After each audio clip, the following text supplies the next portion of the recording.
대한민국 카타르 월드컵 대표 선수단이 금의 환향을 했습니다. 관심 없어서 체크는 안 했지만 일본 대표팀도 아마 그랬겠죠. 그런데 이런 양국의 모습에 5호 통제라를 외치는 참담한 심정의 국가가 있었으니 그들은 바로 중국입니다. 중국의 축구 사랑은 우리의 상상을 초월합니다. 피파가 정책까지 바꿔가면서 월드컵을 추진하는 큰 이유가 중국 때문이기도 할 정도인데요. 오늘은 여러분들을 중국 축구로 실컷 웃겨드리는 시간 가져보겠습니다. 킹스 칼리지 런던 대학과 홍콩 대학의 정치 경제학 박사 출신이자 스포츠와 정치, 정책, 문화적 영향에 대한 연구를 하는 레인 밴던버그는 외교 전문지 디플로맷을 통해 이번 카타르 월드컵에서 한국과 일본의 남자 대표팀의 경기력은 우리가 듣고 보고 싶어하는 바로 그 이야기를 구체화시켰다면서 이 두 나라가 보여준 약자가 글로벌 경쟁에서 발전해 나가는 모습에서 그 가능성에 힘이 있다고 믿기 때문에 월드컵에서 두 나라를 지켜보는 것이라고 한일 양국 축구가 증명한 부분을 극찬하였는데요. 중국의 차이나 데일리는 이 칼럼이 감명 깊었던 것인지 매체를 통해 소개하고 있는데 스스로는 그들의 라이벌이라 믿고 있는 한국과 일본이 나란히 16강을 간 것에 대해 시기와 질투를 넘어 좌절의 모습까지 보여주고 있습니다. 근데 알고 보니 중국도 중국 나름대로 월드컵에 참여하고 있었던 놀라운 사실이 있는데요. 우리가 몰랐을 뿐 중국은 카타르 월드컵에 참여를 했었다고 합니다. 세상 모든 만물이 모두 중국으로부터 기원했다고 하는 그 위대한 만물 중국 기원설에 의하면 그랬다는 것인데 뭔 소린지 한번 들어보시죠. 중국의 영자 매체 글로벌 타임즈에 따르면 중국은 원래 축구의 고대 원형인 축국이라고 하는 공놀이를 카타르 도하의 공원에서 선보이는데 여념이 없었다는 것입니다.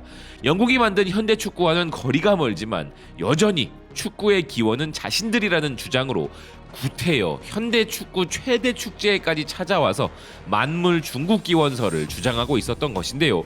본선에 진출하지 못한 한을 이렇게나마 자위질로 풀겠다는 것이니 뭐라 할 것은 아니지만 한국과 일본이 본선을 넘어 16강까지 진출해내자 중국 축구계의 좌절은 더욱 깊어진 상황입니다. 중국의 신화스포츠는 한국과 일본의 축구 스타일이 같지는 않지만 그들은 그들의 방식대로 올바른 길을 가고 있으며 중국은 이것이 매우 부럽다 전하고 있는데요. 그런데 이런 중국 축구와 우리 월드클래스 센터백 김민재 선수와 관련하여 매우 흥미로운 인터뷰가 하나 있었습니다.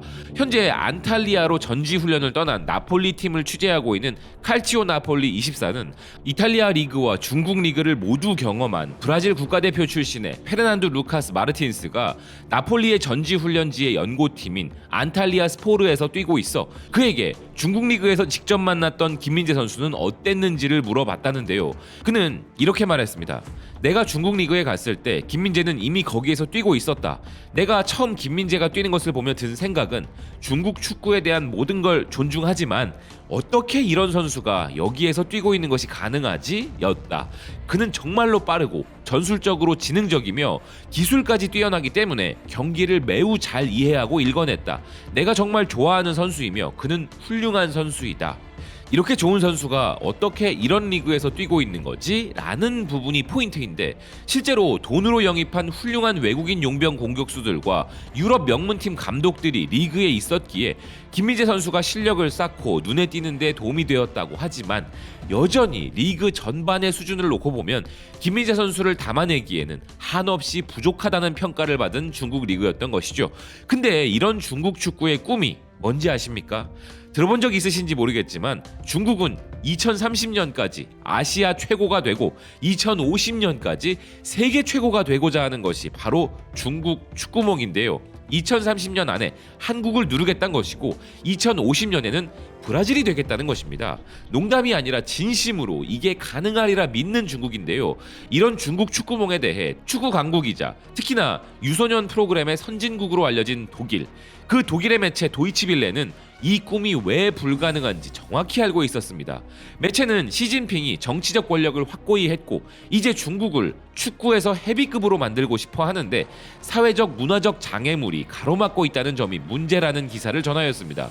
매체는 독일 축구협회에 유소년과 코칭 개발을 담당하고 있던 라스 이제카가 평가한 중국 축구의 실태에 대해 전하고 있는데요. 그가 중국 축구협회에서 코칭 교육 책임자로 있던 당시 경험한 바에 의하면 중국 국가대표팀 선수들은 1차원적인 패스만 할 수 있고 팀 동료에 대한 이해나 공간, 타이밍, 위치에 대한 감각이 없다면서 그는 이런 중국이 지정학적 경제적 측면뿐만 아니라 축구에서도 원대한 계획을 가지고 2015년부터 축구 프로그램을 운영하고 있지만 중국이 안 되는 이유에 대해서 지적하고 있는데요. 중국의 13억 명이 넘는 인구 중에 좋은 팀을 만들 11명을 찾을 수 있다는 이론을 자주 듣지만 그것은 쉬운 일이 아니며 재정과 기반 시설은 있지만 중국에는 인구 대비 축구 선수가 그렇게 많지도 않고 현역으로 뛰는 선수는 고작 수천 명에 불과하며 교육적인 구조가 스포츠를 위한 충분한 시간을 제공하지 않는 데다가 중국 사람들 사이에서는 살아남기 위해 엘리트가 되어야 한다는 의식이 강하고 무엇보다 팀으로 플레이하는 법을 배우지 않기 때문에 성공하지 못한다는 것입니다. 게다가 할아버지 할머니의 부모들까지 4명의 부모가 한 자녀에게만 집중하게 만드는 한 자녀 정책은 이기적인 행동을 조장하고 축구장에서도 그 모습은 그대로 나온다는 것인데요. 여기에 해외에서 활동하는 선수가 전혀 없는 데다가 지속 가능성조차 의심받는 중국 리그의 비전문적인 시스템까지 문제라는 것입니다. 실제 이번 아시아 예선에서 베트남에 3대1로 패했을 때 중국 당국은 병든 중국 대표팀이라면서 군대식 훈련으로 때려잡아서 기강을 잡아야 한다고 한 바 있으며 대표팀 선수들에게 마치 군대처럼 규율과 복종의식을 심고 잘못된 행동이 용납되지 않는 군대 시스템을 돌려서라도 뜯어 고치고자 한다고 사우스 차이나 모닝포스트가 전한 바 있는데요. 자신들이 얼마나 부족한지 여부를 떠나 국가 차원의 강력한 의지 필력만큼은 세계 최고 수준인 것이죠. 하지만 이런 중국 당국과 쿵짝이 잘 맞아서 이런 중국이라도 꼭 월드컵에 참가시키고자 최선을 다하고 있는 단체가 있으니 그곳은 다름 아닌 월드컵 주최 단체인 피파인데요. 이유는 바로 중국의 이런 미친 축구 사랑과 중국은 돈이 된다는 결정적 이유 때문일 것입니다. 카타르 월드컵에 출전 자격이 없음에도 불구하고 카타르 월드컵이 개막되자 중국은 축구 열풍에 휩싸였음을 전하는 홍콩의 사우스 차이나 모닝포스트의 기사나 글로벌 타임즈의 기사를 보면 철저한 팬데믹 격리에도 불구하고 온라인을 통해서라도 쇼핑을 통해서라도 월드컵의 분위기를 느끼고자 하는 중국인들의 열풍은 어마어마했다는 것입니다. 이런 중국이 월드컵 본선에 참가라도 하는 날에는 그야말로 돈방석에 앉을 피파인데요. 격리만 없었다면 어마어마한 중국 인파가 카타르로 몰려갔을 것이라는 데에는 의심의 여지가 없는 것이 사우스 차이나 모닝포스트가 전하듯 중국은 그들이 본선에 진출하지 않은 대회에서도 티켓 판매 상위 10개국에서 빠져본 적이 없는 국가였기 때문입니다. 여러 가지 명분을 대고는 있지만 이 어마어마한 중국 인구가 미치도록 탐이 나는 피파는 극단적인 조치를 통해 중국의 본선 참가를 유도하고 있는데 그 대표적인 것이 바로 2026년 북중미 월드컵부터 본선 참가국이 32개국에서 48개국으로 늘어난 것입니다. 그런데 이런 조치를 취했음에도 그들의 생각처럼 되지 않을 것이라는 의견과 중국의 본선 참가를 위협하는 의외의 변수들까지 등장한 상황인데요. 중국의 차이나 데일리의 보도에 따르면 이번 카타르 월드컵에서의 한국과 일본의 눈부신 활약에 중국 축구 팬들은 두 팀과 중국 대표팀의 격차가 얼마나 큰지 깨달았다는 것입니다. 그들의 승리는 행운이 아니라 그들이 이룬 놀라운 발전에서 비롯되었고 거의 모든 주요 선수들이 유럽에서 뛰는 가운데 두 팀 모두 경쟁력 있는 국가대표팀을 구성할 수 있는 강력한 플랫폼을 누리고 있다는 기사는 지금 중국 축구가 피파의 소원을 이루어줄 수 없는 수준임을 명확히 하고 있는데요. 중국에는 이런 것이 하나도 없지만 부동산 거품이 터지기 전 수년간 중국 리그 선수들의 연봉은 한국과 일본 선수들보다 몇 배나 높았고 이번 월드컵을 나가보려고 거액을 들여 외국인 선수 몇 명도 귀화시켰지만 이 귀화 선수들조차 중국팀 동료들과 함께 하자 중국 선수들 수준으로 실력이 떨어져 버렸고 한국과 일본은 존경을 받는 이 와중에 전 중국 대표팀 감독은 몇몇 선수들과 부패 및 부정행위로 조사나 받고 있다는 것입니다. 아울러 중국은 세계 인구의 5분의 1에 해당하지만 등록된 선수는 수천 명에 불과하고 이는 인구 37만 명의 아이슬란드의 절반에도 못 미치는 수준으로 그나마 있는 선수들도 빠르게 노령화되고 있고 학업을 포기한 아이들만 축구를 하도록 권장된다면서 이런 중국 축구는 완전히 모든 것을 리셋하지 않는 이상에는 희망이 없다는 것인데요.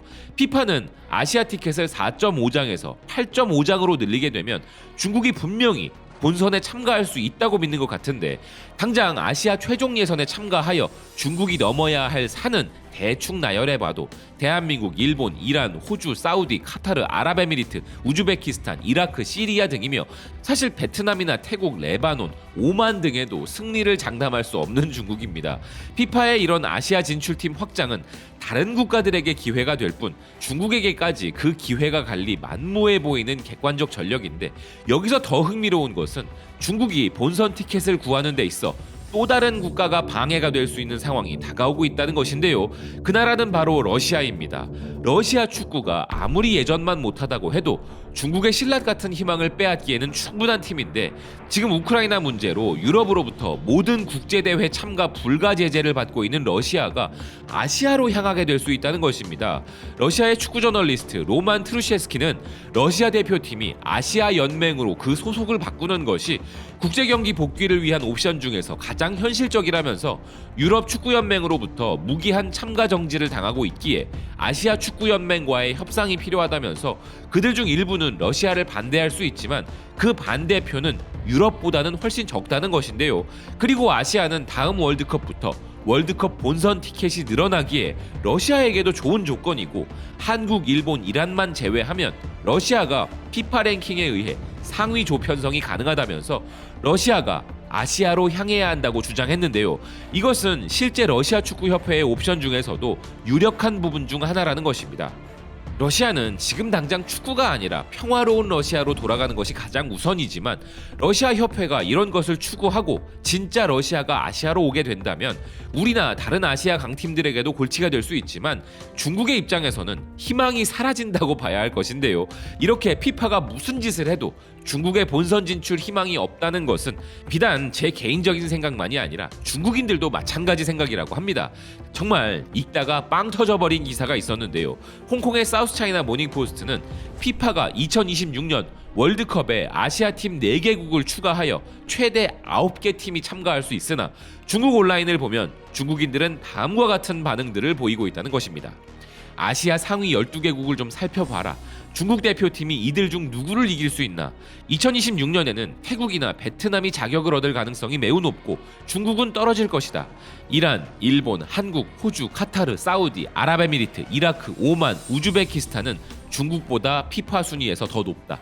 20년 전만 해도 가능성이 있었는데 이제 우리는 아시아에서 3류팀이다. 분명 피파는 의도적으로 중국을 돕고 있다. 문제는 대표팀의 능력이 되느냐이다. 중국이 아시아에서 본선 진출? 그 자격을 얻으려면 피파가 8.5장이 아니라 85장을 아시아에 할당해야 가능하다. 축구 인기로 따진다면 중국의 축구가 이렇게 못한다는 것이 믿기지가 않지만, 한자녀 정책을 만든 이기심을 여기에 곁들여 보면 중국의 월드컵 출전 보고 싶기는 한데 내가 뛰긴 싫고 누가 대신 좀 뛰어라 정도로 요약되지 않을까 하는데요. 현재 중국몽이라 불리는 모든 분야의 꿈들이 산산이 흩어지고 있는 것과 마찬가지로 중국 축구몽 역시 중국인들 말처럼 베트남, 태국 선에서 정리될 것이기에 한국 축구와 같은 큰 꿈을 목표 삼았다가 괜히 상처받지 말고 지금이라도 피파에게 85장의 본선 진출 티켓을 아시아에 배정하라고 원래 하던 대로 돈으로 압박을 하는 것이 더 빠르지 않을까 하는데요. 결국 중국은 먼저 좀 정상적 국가의 모습을 갖추거나 월드컵을 개최하기 전까지는 월드컵 진출이 어렵기에 일단 베트남과 태국을 상대로 무승부라도 거둘 수 있는 전력을 빨리 준비하는 것이 맞다는 생각입니다. 시청해주셔서 고맙습니다. 또 뵙겠습니다.